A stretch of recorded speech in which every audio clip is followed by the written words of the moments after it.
നമസ്കാരം. ഞാൻ സേതുലക്ഷ്മി. ഈ യൂട്യൂബിൽ ഞാൻ സാധാരണ കുറച്ചൊക്കെ നോക്കാറുണ്ട്. ഞാൻ ഈ പാചകങ്ങൾ നോക്കുമ്പോൾ പലരെയും ഞാൻ വിളിച്ച് പറഞ്ഞിട്ടുമുണ്ട്. എനിക്ക് വളരെ വളരെ വളരെ നല്ല കാര്യങ്ങൾ നല്ലതായിട്ട് തന്നെ പറഞ്ഞിട്ടുണ്ട്. ഒന്ന് രണ്ട് പേരോട് ഞാൻ നേരിട്ട് പറഞ്ഞു, എനിക്കതൊക്കെ കണ്ടപ്പോൾ എനിക്കങ്ങനെ വേണമെന്ന് തോന്നി. അപ്പോൾ അവരെന്നെ വിളിച്ച് പറഞ്ഞിട്ടുണ്ട്, ആൻറ്റിയെ ഞാൻ ഒരു ദിവസം ഇങ്ങോട്ട് വിളിപ്പിക്കാം, ഞാൻ തീർച്ചയായിട്ടും ചേച്ചിയെ ഞാൻ വിളിപ്പിക്കും, ചേച്ചി വരണം തീർച്ചയായിട്ടും എന്നെല്ലാം ഇങ്ങനെ പറഞ്ഞിട്ടുണ്ട്. കാരണം എനിക്ക് പാചകം കാണാൻ വലിയ ഇഷ്ടമാണ്. അപ്പോഴാണ് ഞാനൊരു കൊച്ചുകുട്ടിയുടെ പാചകം കണ്ടത്. ഞെട്ടിപ്പോയി. ഞാൻ മോളെ വിളിച്ച് പറഞ്ഞു, മോളെ ഇങ്ങോട്ട് വാ, എത്ര മനോഹരം ഒരു കുഞ്ഞ് പാചകം ചെയ്യുന്നത്, അത് നമുക്ക് പറഞ്ഞു തരുന്ന രീതി നീ ഒന്ന് കാണ്, എത്ര നന്നായിരിക്കുന്നു എന്ന് പറഞ്ഞു. അപ്പം മകളാണ് പറഞ്ഞത്, മമ്മി അത് ഓമന ആൻറ്റിയുടെ മോളുടെ മകളാണ്, മഞ്ജുവിൻ്റെ മോളാണ്, അവർക്ക് അവരെ എല്ലാവരെയും അറിയാം. പക്ഷേ ഓമനയും ഞാനും നല്ല ബന്ധമാണ്. ഓമന വീട്ടിൽ വന്നിട്ടുണ്ട്, ഞാൻ ഓമനയുടെ വീട്ടിൽ പോയിട്ടുണ്ട്. ഇപ്പം കുറച്ച് ദിവസം പോകാറില്ല, ഇപ്പോൾ പോകേണ്ടി ഇരിക്കുന്നു. ഇപ്പം ഓമനയുടെ വീട്ടിൽ പോകേണ്ട കാര്യമൊക്കെ വേറെ ആരെങ്കിലും കൊണ്ടൊക്കെ ഞങ്ങളങ്ങ് നടത്തിക്കൊള്ളും. അപ്പോൾ ഓമനയും ഞാനായിട്ടുള്ള ബന്ധം വലിയൊരു ബന്ധം തന്നെയാണ് ഞാനും എൻ്റെ മക്കളും ഓമനയായിട്ടുള്ളത്. അപ്പം ഞാൻ ഓമനയെ അപ്പോഴും തന്നെ വിളിച്ചു, ഓമനയുടെ എത്ര നന്നായിരിക്കുന്നു ഓമനെ, ഈ കുഞ്ഞ് ഇതെങ്ങനെ പഠിച്ചെടുത്തെന്ന് ഞാൻ ചോദിച്ചു. അപ്പോൾ ഓമന ചിരിക്കുകയാണ് ചെയ്തത്.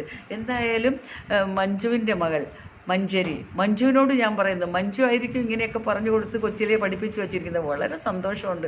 നമ്മൾ മക്കളെ എപ്പോഴും അങ്ങനെ പാചകം പഠിപ്പിച്ച് തന്നെ ആയിരിക്കണം. കാരണം അന്യ വീട്ടിൽ പോകുമ്പോൾ എത്രയൊക്കെ ആയാലും, എത്ര ഉദ്യോഗസ്ഥയായാലും, എത്ര പണം ഉണ്ടെങ്കിലും പാചകം നമ്മുടെ വീട്ടിലെ കാര്യങ്ങൾ കൈകാര്യം ചെയ്യുക തന്നെ വേണം. മഞ്ജുവിന് ഞാൻ ആദ്യമായി ഒരു സന്തോഷം അറിയിക്കുന്ന ഈ ഒരു കാര്യത്തിന് വേണ്ടിയിട്ട്. പിന്നെ മഞ്ജുവിൻ്റെ മകൾ മഞ്ചരിയോട് ഞാൻ പറയട്ടെ, മഞ്ചരി എത്ര മധുരിമ, മഞ്ചരിയോ ഓരോന്ന് പറഞ്ഞു തരുമ്പോൾ കേൾക്കാൻ മക്കൾ നല്ലൊരു പാചകക്കാരിയായി മാറും. എന്ന് വെച്ച് പാചകക്കാരിയായി അങ്ങും പോണ്ട, ഇങ്ങനെയുള്ള പാചകങ്ങളൊക്കെ നടത്തി ഇതിൽ നിന്നൊന്നും വിട്ടു പോകരുത്. അതുപോലെ തന്നെ പഠിത്തവും കൊണ്ടുപോകണം. മക്കളുടെ ഓമനയുടെ മക്കളും മരുമക്കളും ഒക്കെ ഉദ്യോഗസ്ഥരാണെന്ന് എനിക്കറിയാം. മക്കളും ഒരു നല്ല ഉദ്യോഗത്തിൽ ചെന്ന് ചേരണമെന്നാണ് എനിക്ക് ആഗ്രഹം. അതോടൊപ്പം ഈ പാചകവും കൊണ്ടുപോകണം. മക്കളെ വളരെ നന്നായിരിക്കുന്നു. എനിക്കെൻ്റെ മോളെ കാണാൻ കൊതിയായിരിക്കുന്നതിൽ ഞാൻ ഇനി ഓമനയുടെ കൂടെ വിളിച്ച് പറഞ്ഞിട്ട് ഞാൻ ഓമനയുടെ വീട്ടിൽ വരുമ്പോൾ എൻ്റെ മോളെ ഞാൻ അവിടെ വിളിപ്പിക്കും. എനിക്കൊരു നല്ല സന്തോഷമുണ്ട്. മോളെ കെട്ടിപ്പിടിച്ച് എനിക്കൊരു ഉമ്മ തരണം മോളെ. എൻ്റെ എല്ലാ അനുഗ്രഹങ്ങളും മോക്കുണ്ടായിരിക്കും. എല്ലാവർക്കും നമസ്കാരം. സ്പൈസ് ട്രഷേഴ്സിലേക്ക് സ്വാഗതം. ഇപ്പൊ നിങ്ങളുമായി സംസാരിച്ചത് നമ്മുടെ സ്വന്തം സേതുലക്ഷ്മി അമ്മുമ്മയാണ്. അമ്മുമ്മ എൻ്റെ ഓമനമ്മയുടെ ബെസ്റ്റ് ഫ്രണ്ടും ഞങ്ങളുടെ ഫാമിലി ഫ്രണ്ടുമാണ്. സേതുലക്ഷ്മി അമ്മുമ്മ പിന്നെ പരിചയപ്പെടുത്തേണ്ട ആവശ്യമേ ഇല്ലല്ലോ. ഒരുപാട് സിനിമകളിലും സീരിയലിലും കൂടി നമുക്ക് പ്രിയങ്കരിയാണല്ലോ. പിന്നെ ഇപ്പൊ കറന്റ്ലി 2 സീരിയലിൽ അഭിനയിച്ചുകൊണ്ടിരിക്കുകയാണ്. അമ്മുമ്മ എന്നെ കുറിച്ച് പറയുന്നത് കേട്ടിട്ട് എനിക്ക് ഒത്തിരി സന്തോഷം തോന്നി. ഒരുപാട് നന്ദിയുണ്ട് അമ്മുമ്മ, താങ്ക് യു സോ മച്ച്. പിന്നെ അമ്മുമ്മയുടെ ഫേവറേറ്റ് ഡിഷസ് എല്ലാം എനിക്കറിയാം. ഞാൻ നാട്ടിൽ വന്ന ഉടനെ തന്നെ അമ്മുമ്മയ്ക്ക് ഇതെല്ലാം ഉണ്ടാക്കി തരുന്നതാണ്. എനിക്ക് അമ്മുമ്മ ഒരുപാട് ഇഷ്ടമാണ്. അമ്മുമ്മയ്ക്ക് ചക്കര ഉമ്മ. പിന്നെ ഇന്ന് ഞാൻ നിങ്ങളുമായി ഷെയർ ചെയ്യാൻ പോകുന്നത് നാടൻ ചിക്കൻ കറിയുടെ റെസിപ്പിയാണ്. ഇത് വളരെ സിമ്പിളായിട്ട് തയ്യാറാക്കാൻ പറ്റുന്ന ഒരു ചിക്കൻ കറിയുടെ റെസിപ്പിയാണ്. നിങ്ങൾ എല്ലാവരും ട്രൈ ചെയ്യുക. ഇത് വർത്ത് ട്രൈങ് ആയിട്ടുള്ള റെസിപ്പിയാണ്. നിങ്ങൾക്ക് തീർച്ചയായും ഇഷ്ടപ്പെടും. സോ നമുക്ക് വീഡിയോ സ്റ്റാർട്ട് ചെയ്യാം.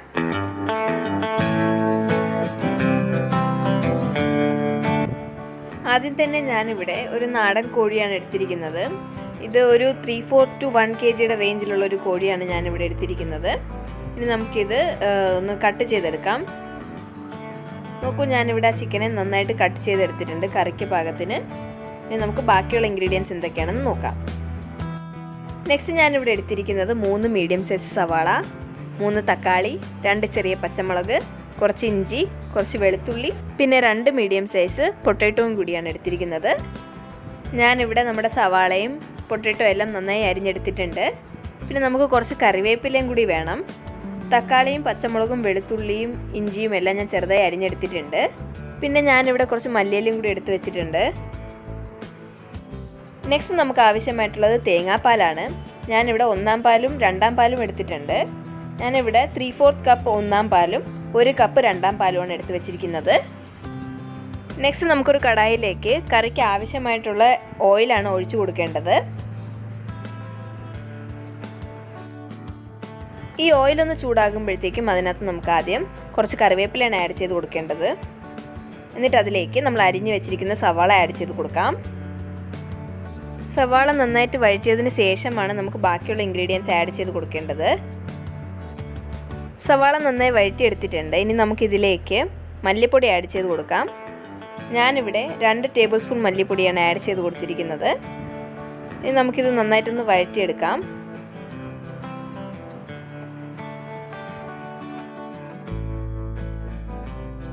മല്ലിപ്പൊടി ഒന്ന് ചെറുതായി റോസ്റ്റ് ചെയ്തതിന് ശേഷം ഇതിലേക്ക് മുളക് പൊടിയാണ് ആഡ് ചെയ്യേണ്ടത്. ഞാനിവിടെ കശ്മീരി റെഡ് ചില്ലി പൗഡറാണ് ആഡ് ചെയ്യുന്നത്. അതൊരു 2 ടേബിൾ സ്പൂണാണ് ഞാനിവിടെ ആഡ് ചെയ്ത് കൊടുക്കുന്നത്. മുളക് പൊടിക്ക് ശേഷം ഞാനിവിടെ മഞ്ഞൾപ്പൊടിയാണ് ആഡ് ചെയ്തത്. ഒരു 1/2 ടീസ്പൂൺ മഞ്ഞൾപ്പൊടി ആഡ് ചെയ്യുക. എന്നിട്ട് ഇതെല്ലാം കൂടി നന്നായിട്ടൊന്ന് മിക്സ് ചെയ്ത് കൊടുക്കുക.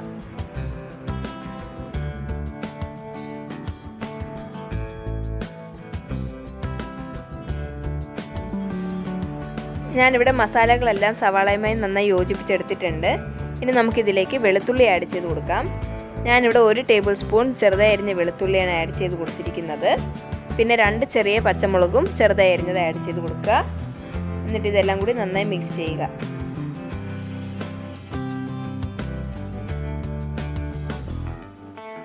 ഇതെല്ലാം കൂടി ഒന്ന് നന്നായി വഴറ്റിയതിന് ശേഷം നെക്സ്റ്റ് ഇതിലേക്ക് ഗരം മസാലയാണ് ആഡ് ചെയ്ത് കൊടുക്കേണ്ടത്.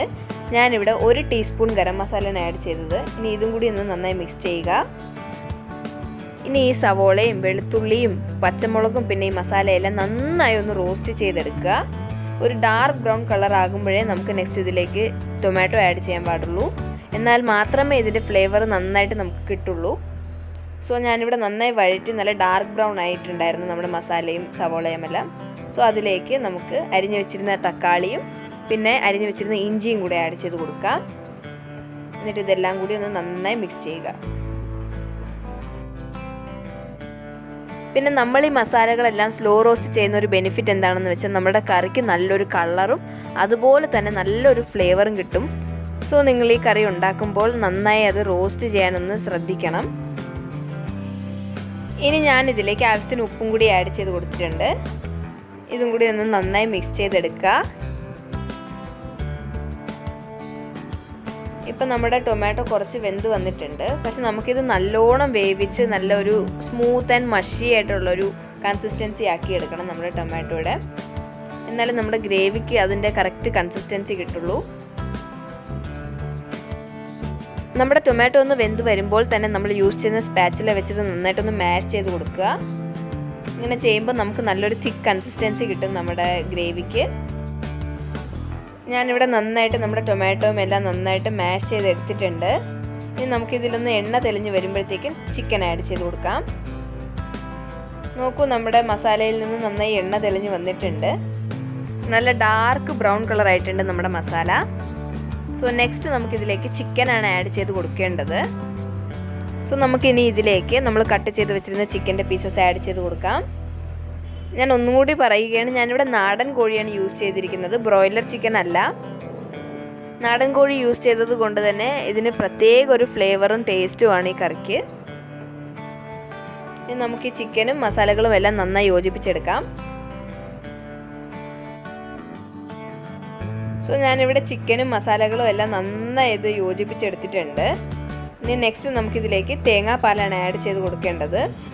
ആദ്യം ഞാനിവിടെ 2 പാലാണ് ആഡ് ചെയ്ത് കൊടുക്കുന്നത്. 1 കപ്പ് 2 പാലാണ് ആഡ് ചെയ്യുന്നത്. ഇതിൽ ഞാൻ എക്സ്ട്രാ വെള്ളമൊന്നും ആഡ് ചെയ്യുന്നില്ല, തേങ്ങാപ്പാൽ മാത്രമേ ആഡ് ചെയ്യുന്നുള്ളൂ. ഈ ചിക്കൻ ഈ തേങ്ങാപ്പാലിൽ കിടന്ന് നന്നായി വെന്ത് വരണം. ഈ ചിക്കൻ ഒരു 1/4 ഭാഗം വെന്തതിന് ശേഷമാണ് നമുക്കിതിലേക്ക് പൊട്ടാറ്റോയും 1 പാലും ആഡ് ചെയ്യേണ്ടത്. സോ ഇത് നമുക്ക് നന്നായിട്ടൊന്ന് വേവിച്ചെടുക്കാം. പിന്നെ ഇത് നാടൻ കോഴി ആയതുകൊണ്ട് കുറച്ച് ടൈം എടുക്കും ഇത് വെന്ത് കിട്ടാനായിട്ട്. ബ്രോയിലർ പോലെ അത്രയും വേഗം ഇത് റെഡി ആവില്ല, കുറച്ച് ടൈം എടുക്കും.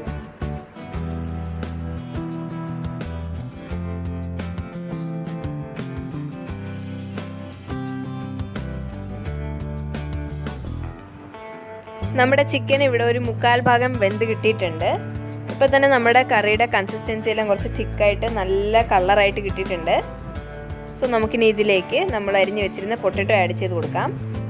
ഞാനിവിടെ 2 മീഡിയം സൈസ് പൊട്ടറ്റോ ആണ് ആഡ് ചെയ്ത് കൊടുത്തിരിക്കുന്നത്. നിങ്ങൾക്ക് പൊട്ടറ്റോ ഇഷ്ടമല്ലെങ്കിൽ ഇത് സ്കിപ്പ് ചെയ്യാം, ടോട്ടലി ഓപ്ഷണലാണ്. പക്ഷേ പൊട്ടറ്റോ ആഡ് ചെയ്യുമ്പോൾ ഒരു പ്രത്യേക ഫ്ലേവറാണ്.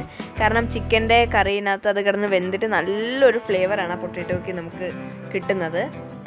നമ്മുടെ ചിക്കൻ ഇതുവരെ 1/4 ഭാഗമേ വെന്തിട്ടുള്ളൂ. നമ്മൾ പൊട്ടാറ്റോയും 1 പാലും എല്ലാം ആഡ് ചെയ്തതിന് ശേഷം ഇത് നമുക്ക് കറക്റ്റായിട്ട് വെന്ത് കിട്ടും. സോ നെക്സ്റ്റ് നമുക്കിതിലേക്ക് നമ്മൾ എടുത്ത് വെച്ചിരുന്ന 1 പാൽ ആഡ് ചെയ്ത് കൊടുക്കാം. എന്നിട്ട് ഇതെല്ലാം കൂടി നന്നായി മിക്സ് ചെയ്യുക. ഈ ആഡ് ചെയ്ത 1-ാം പാലിലാണ് നമ്മുടെ പൊട്ടാറ്റോയും പിന്നെ ചിക്കന് കംപ്ലീറ്റ് ആയിട്ടൊന്ന് വെന്ത് കിട്ടേണ്ടത്. നന്നായിട്ട് മിക്സ് ചെയ്തതിന് ശേഷം ഇത് നന്നായിട്ട് വേവിച്ചെടുക്കാം. നമ്മൾ ഈ കറിയിൽ തേങ്ങാപ്പാൽ ആഡ് ചെയ്യുന്നത് കൊണ്ട് ഇതിന് നല്ലൊരു ഉരുക്ക് വെളിച്ചെണ്ണയുടെ ടേസ്റ്റാണ്, നല്ല നാടൻ ഫ്ലേവറാണ്. സോ നമ്മുടെ ഡിഷിൻ്റെ മെയിൻ ഹീറോ തേങ്ങാപ്പാൽ തന്നെയാണ്. സോ ഫൈനലി നമ്മുടെ ചിക്കൻ്റെ പീസസും പൊട്ടാറ്റോ എല്ലാം നന്നായി വെന്ത് കിട്ടിയിട്ടുണ്ട്. നമ്മുടെ നാടൻ ചിക്കൻ കറി ഓൾമോസ്റ്റ് റെഡി ആയി കഴിഞ്ഞിരിക്കുകയാണ്. നമ്മുടെ കറി കാണുമ്പോൾ തന്നെ മനസ്സിലാകും എത്ര പെർഫെക്റ്റ് ആയിട്ട് റെഡിയായി കിട്ടിയിട്ടുണ്ടെന്ന്. ഞാനിത് എഡിറ്റ് ചെയ്യുമ്പോൾ തന്നെ എനിക്കിത് കാണുമ്പോൾ കൊതിയാവുകയാണ്, അത്ര നല്ല ടേസ്റ്റ് ആയിരുന്നു ഈ കറിക്ക്. സോ ഫൈനലായിട്ട് നമുക്കിതിലേക്ക് കുറച്ച് മല്ലിയിലയും കൂടി ആഡ് ചെയ്ത് കൊടുക്കാം. എന്നിട്ട് ഗ്യാസ് ഓഫ് ചെയ്യാം. നമ്മുടെ നാടൻ ചിക്കൻ കറി റെഡിയായി കഴിഞ്ഞിരിക്കുകയാണ്. ഇനി നമുക്കിതൊരു പ്ലേറ്റിലേക്ക് സെർവ് ചെയ്യാം.